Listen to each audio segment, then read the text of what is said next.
Yet the same people preaching this mantra know better. They continue to lie directly to the American people without hesitation and remorse.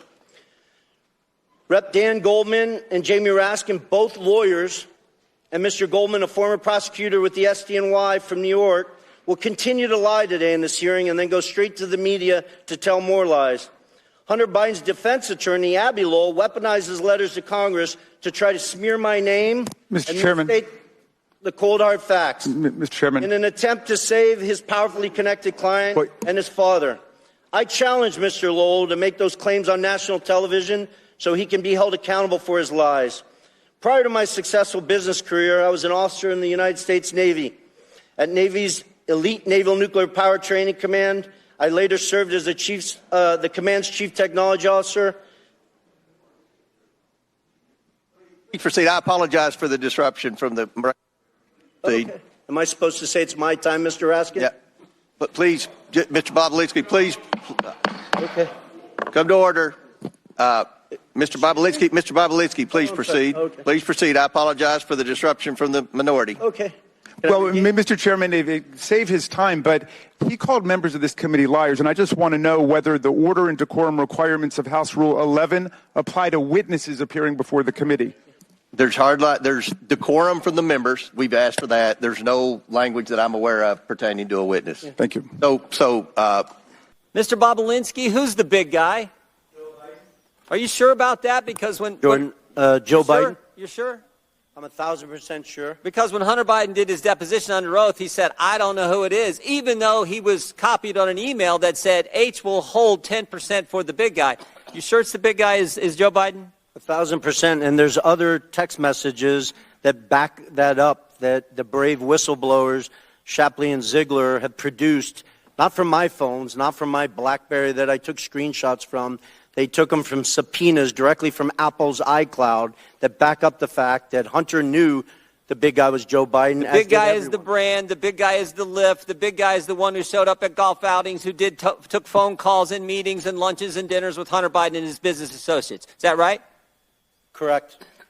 All right, guys. So we got to talk about this testimony that was given in Congress today by ex-Hunter Biden / Biden crime family business partner Tony Bobulinski, who testified under oath that he was a business partner of Hunter and James Biden and that Joe Biden was, in fact, the big guy, okay? And he basically said, look, these people were involved in committing crimes. First and foremost, they lied under oath about their business dealings that they had with Tony Bobulinski, specifically when they were dealing with the Chinese energy conglomerate CEFC.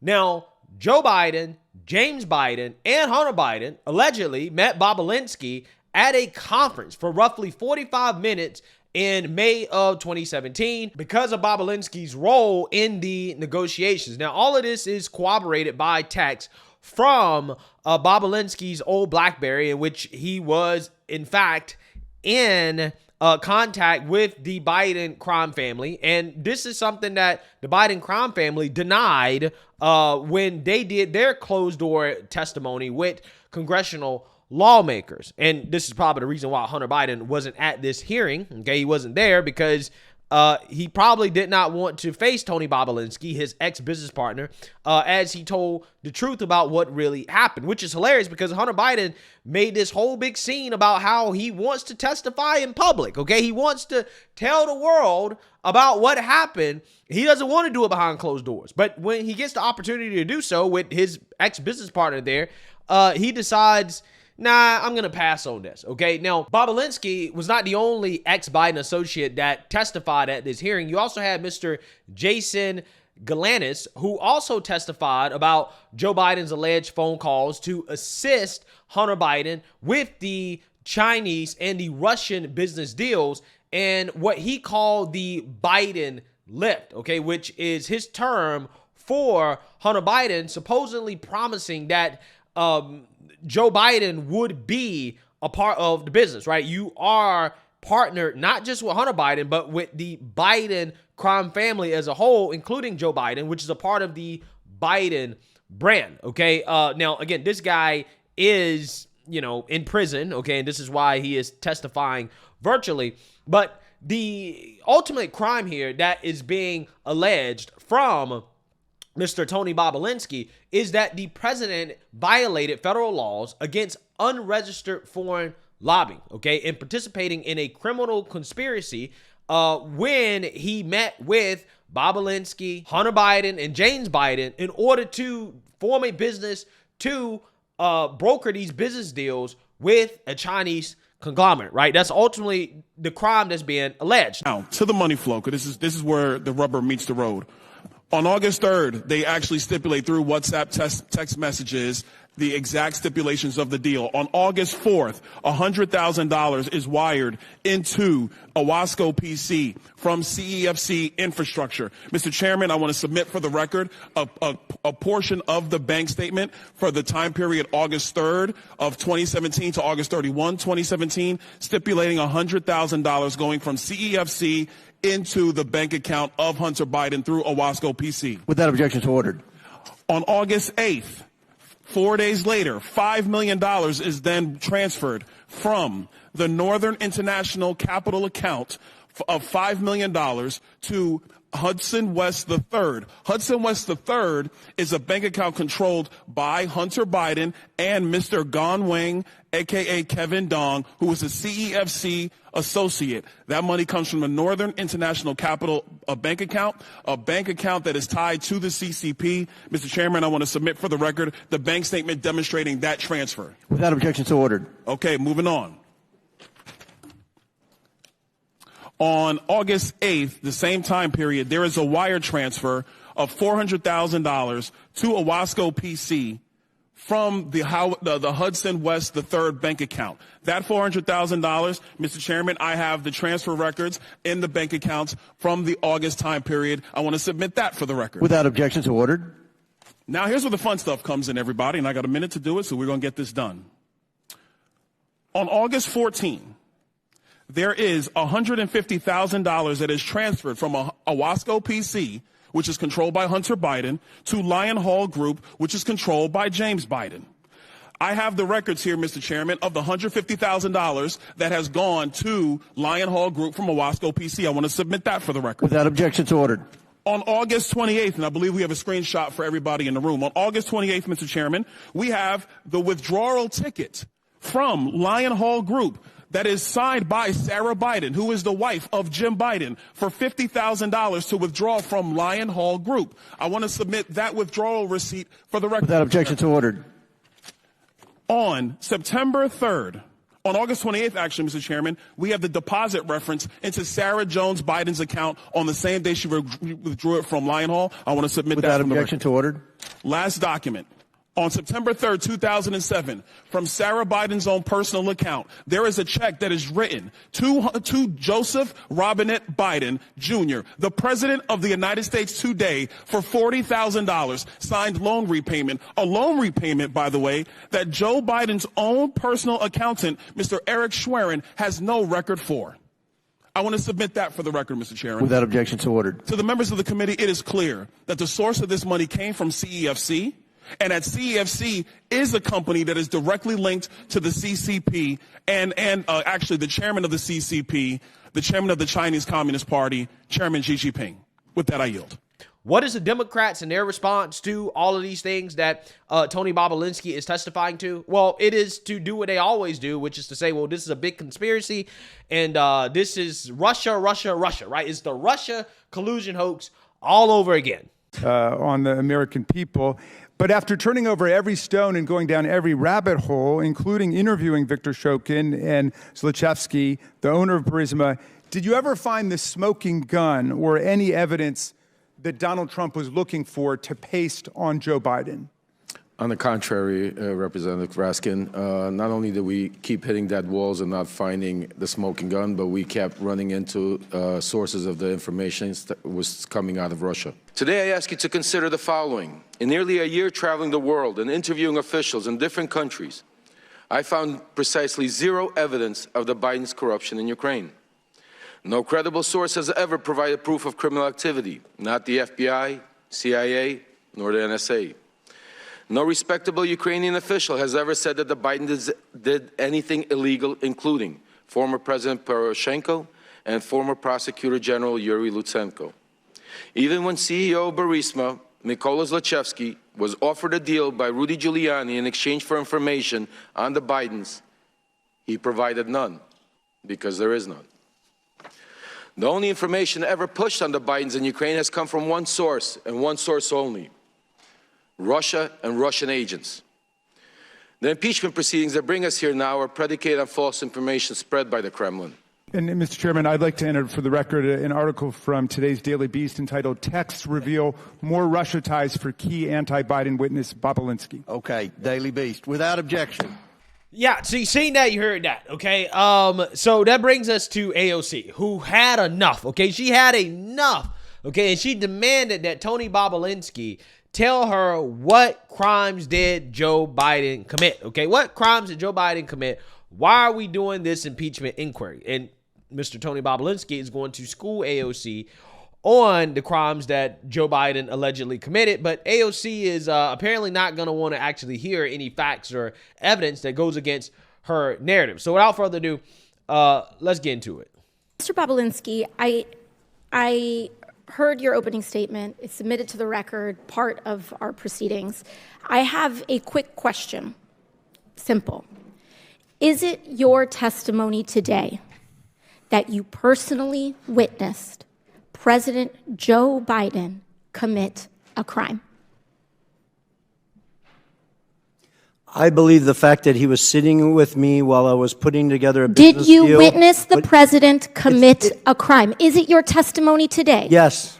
And what crime have you witnessed? How much time do I have to go through it? It is simple. You name the crime. You know, that's actually a great question, because one of the things that kind of pissed me off about these hearings is getting to the point now where, and both sides do this, let's be honest, where they ask these questions and they don't let people that they disagree with answer the question, right? I mean, like, I get it. Some people do have a tendency to BS their way through the answer in order to waste time. But regardless, you got to give people more than 3 or 4 words, right, to be able to answer the question, okay? Because every question can't just have a yes or no answer. You got to give people time to answer the questions, and they do that to try to bulldog their way through witness testimony and try to bully people for the cameras. And I just don't like that, right? I don't like this format. I don't think you ever actually really accomplish anything when politicians are allowed to do this. Did you watch him steal something? Corruption statutes, RICO and conspiracy. What is it? What is the crime, sir? Specifically. You asked me to answer the question. I answered the question. No. RICO, you're obviously not familiar with. Corruption Excuse statutes. me, sir. Excuse me, sir. RICO is not a crime. Oh, okay. Well, I'm glad you admitted that. Okay, so that means Trump shouldn't be charged in Georgia. Thank you, AOC. Since RICO is not a crime, what are we doing out in Georgia? What is Fannie Willis doing? Right? So since it's not a crime. Okay, interesting. It is a category. What is the It's a category of crimes that you're then charged You under have charges. A long 100 You list have of charges. statutes. Sir, please Want me to name the exact statute under RICO? Yes. Well, it's funny. In this committee room, everyone's not here. There's over 18 All right, sir. I reclaim my lawyers time. that went to law school. I I'll leave reclaim it my up time. to you guys okay, to thank define you, the sir. I statute reclaim my under time. RICO. Clearly, what we are seeing here today is a continuation of the 15-month saga of the Republican majority lost in the desert. Impeachment 101. The majority party, or whomever is raising impeachment, must accuse the president of a high crime, a specific high crime or misdemeanor. Well, I mean, this is the impeachment inquiry, right? The whole point of the inquiry is to gather more evidence in order to basically, come up with, hey, this is the crime that the president committed. I mean, he's suspected of committing multiple crimes. Again, chiefly being the one where he acted as an unregistered foreign agent, okay, being a part of Hunter Biden's business dealings, in which we definitely know that that's what Hunter Biden was doing, but Joe Biden was a part of it as well, too. Yeah. I would like to submit to the record HRES 918, the House resolution to open this impeachment inquiry. Without objection to order. This resolution does not outline a high crime or misdemeanor. It's not here. Now, when we compare the chairman's opening from his previous opening, he's talking about Ukraine and Burisma and all of this. This entire inquiry is based on a blockbuster piece of information that was in a classified SCIF room.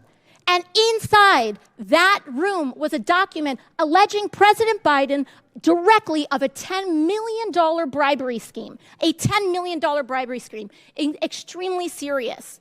What happened? What happened a month ago, Mr. Chairman? That document, the FBI arrested the person who offered those allegations for falsifying his testimony to the FBI. This entire impeachment inquiry is based on an actual, provable individual who has lied. Well, I mean, allegedly, okay, because the arrest doesn't mean that he actually lied, okay? I mean, we don't know that yet for certain, but again, he's suspected of lying. We don't know that for certain. Now, again, could the FBI be arresting this individual to protect Biden? Well, considering how the Justice Department has been weaponized, that could be the case, okay? But to say that he's provably a liar or that he's been found guilty of lying, that's just not accurate yet, okay? So, again, I don't know what AOC is doing here, but she's not making a point that she thinks that she's making. Now, responsible leadership would withdraw an inquiry based on that. Withdraw it. Instead, what we are seeing is that this committee was warned about the falsehoods of these allegations long before that, warned by Trump's Secretary of State Mike Pompeo, and yet they proceeded anyway. The chairman proceeded anyway. This committee was warned by Rudy Giuliani associate right here, Lev Parnas, after that document about the falsehoods of this. Then held hearings where your own expert witnesses said that there was no grounds for impeachment, and you proceeded anyway. And finally, as if none of this was enough, the FBI arrested the individual who was the source of the entire, to quote the chairman, heart of the matter, to launch this impeachment inquiry, and proceeded anyway. At this point, the story is not the fact that the basis of this impeachment inquiry is wrong. The story is why it's proceeding anyway. Why is this committee proceeding based on false charges?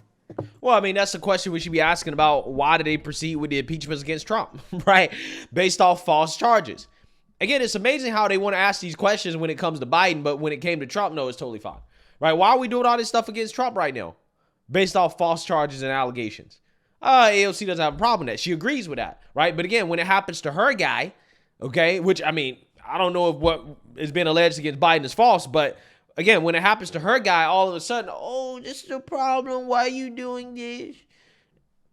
Hey, I think it's worth investigating, right? Just like these people felt it was worth investigating the Ukraine phone call that Trump had, okay? Just like they felt like he was worth investigating January 6th. Yeah. All the things against Trump are worth investigating, but when it comes to Biden, no, it's not worth investigating, right? That's a waste of time, okay? But the January 6th commission, that wasn't a waste of time. That was totally worth taxpayer dollars.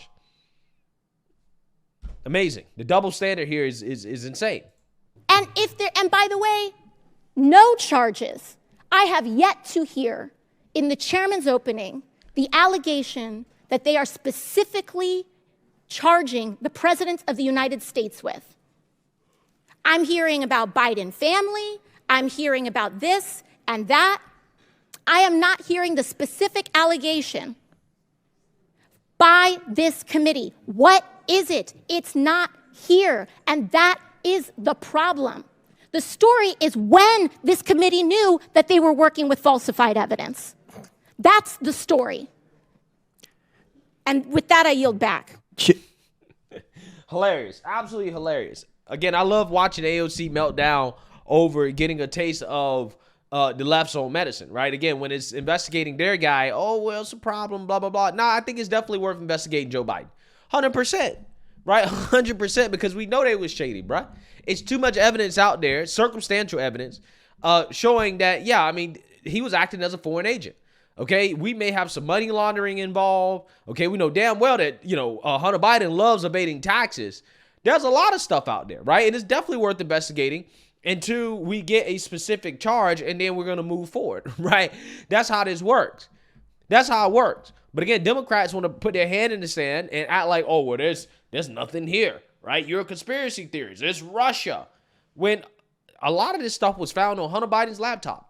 If it wasn't for Hunter Biden's recklessness, hey, we wouldn't have the information that we have now.